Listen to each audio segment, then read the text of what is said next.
នៅព្រឹកថ្ងៃទី12ខែធ្នូឆ្នាំ2025នេះនាងខ្ញុំសូមអនុញ្ញាតធ្វើបច្ចុប្បន្នភាពអំពីស្ថានភាពនៃការឈ្លានពានរបស់ភាគីសៀមមកលើដែនអធិបតេយ្យរបស់កម្ពុជានៅក្នុងភូមិសាស្ត្រយុទ្ធភូមិភាគទី4និងយុទ្ធភូមិភាគទី5ស្ថានភាពនៃការគម្រាមកំហែងនិងការឈ្លានពានរបស់ភាគីថៃលើតំបន់មួយចំនួនក្នុងដែនអធិបតេយ្យរបស់កម្ពុជា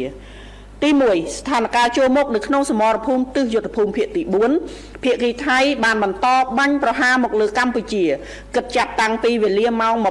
22:00 នាទីយប់ថ្ងៃទី11ខែធ្នូឆ្នាំ2025រហូតដល់វេលាម៉ោង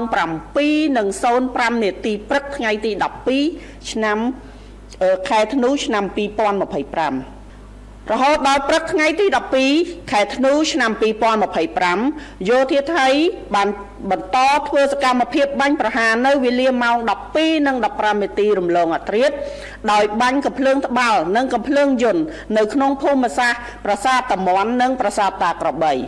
ទី2ស្ថានភាពជួរមុខនៅក្នុងសមរភូមិក្នុងទិសយុទ្ធភូមិភាគទី5ភាគីថៃបានបន្តបាញ់ប្រហារមកលើកម្ពុជាដោយគិតចាប់តាំងពីវេលាម៉ោង 22:00 នាទីថ្ងៃទី11ខែធ្នូឆ្នាំ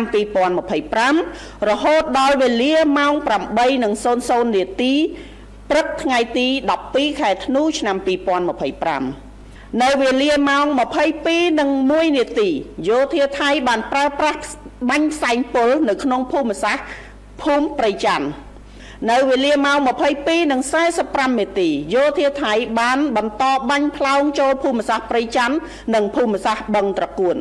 រហូតដល់ព្រឹកថ្ងៃទី12ខែធ្នូឆ្នាំ2025នៅវេលាព្រឹកម៉ោង 6:27 នាទី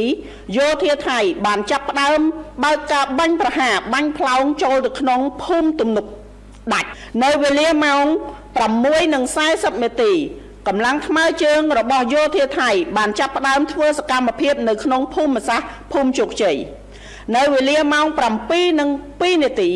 កម្លាំងថ្មើរជើងរបស់យោធាថៃបានចាប់ផ្ដើមធ្វើសកម្មភាពនៅក្នុងភូមិសាស្ត្រភូមិព្រៃច័ន្ទនៅវេលាម៉ោង 7:43 នាទីយោធាថៃបានប្រើប្រាស់រថពាសដែកចូលទៅក្នុងភូមិសាស្ត្របឹងត្រកួនខាងមុខភូមិសាស្ត្របឹងត្រកួន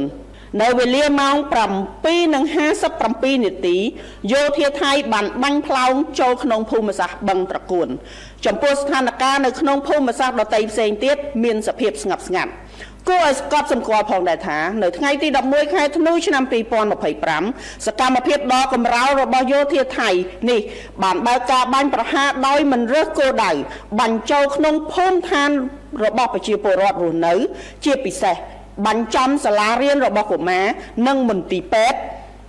បាញ់ផ្លោងចូលប្រាសាទតាក្របីនិងប្រាសាទព្រះវិហារដែលជាទីសក្ការៈរបស់កម្ពុជានិងជាបេតិកភណ្ឌរបស់មនុស្សជាតិទង្វើដ៏សាហាវនេះបានបង្ហាញពីភាពអសិលធម៌ដែលបង្ហាញពីការប្រមាថមាក់ងាយដល់អាយុជីវិតដល់វប្បធម៌អរិយធម៌និងជាទីសក្ការៈរបស់មរតកមនុស្សជាតិជាពិសេសជាមរតកដែលដូនតាខ្មែរបានកសាងបន្សល់ទុកដែលមានតម្លៃមិនអាចកាត់ថ្លៃបាន